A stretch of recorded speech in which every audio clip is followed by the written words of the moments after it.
నాకు తెలిసింది ఒక విషయం మేడం, మీరు షీ టీమ్ లో కూడా ఒక పార్ట్నర్, ఒక మెంబర్ అని చెప్పి, అది నిజమేనా? మెంబరు అంటే మెంబర్ కాదు కానీ షీ టీమ్ తో కొలాబరేట్ అయ్యి వర్క్ చేస్తున్నాను.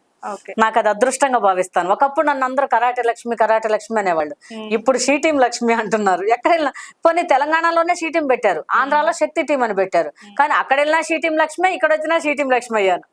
కరాటేనే నా ఇంటి పేరు అయిపోయింది. నేను అంత ఇన్వాల్వ్ అయ్యి దాని గురించి డెడికేషన్ గా ఉన్నాను కాబట్టి. షీ టీమ్ ఎందుకు వచ్చింది అంటే, నేను ఆల్రెడీ పోలీస్ డిపార్ట్మెంట్ కి ట్రైనింగ్ ఇస్తున్నాం మేము. రవి గారితో కలిసి నేను అన్ని పీటీసీలు తిరగటం కానీ, మా ట్రైనర్స్ తో ట్రైనింగ్ ఇప్పించడం కానీ, ఈవెన్ హోమ్ గార్డ్ దగ్గర నుంచి IPS వరకు. నేనైతే అసలు మరిచెన్నారెడ్డి ఇన్స్టిట్యూట్ లో మేము IAS కూడా ట్రైనింగ్ ఇచ్చాం. అలా వెళ్తూ ఉన్నాం. ఎక్కడ ఏ అవకాశం వచ్చినా వదలకుండా, ఏమిస్తారు ఎంత ఇస్తారని అడగకుండా చేసుకుంటా వెళ్తున్నాం. అప్పుడు షీ టీం పెట్టారు, తెలంగాణ రాష్ట్రం సపరేట్ అయినా షీ టీం పెట్టడం జరిగింది. అందులో కమిటీగా IAS IPS ఉన్నారు. స్వాతి లక్రా మేడం గారు కావచ్చు, మహేష్ భగవత్ గారు కావచ్చు, అప్పుడు పూనం మాల్కొండయ్య గారు కావచ్చు, వీళ్ళందరూ.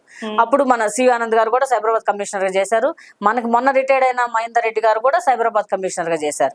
వీళ్ళందరూ మమ్మల్ని IT కంపెనీలు ఇంట్రడ్యూస్ చేసి ఉన్నారు. గోపీనాథ్ రెడ్డి గారు అప్పాలో పోలీస్ అకాడమీలో ఆయన ప్రిన్సిపల్ గా ఉన్నారు, డైరెక్టర్ గా.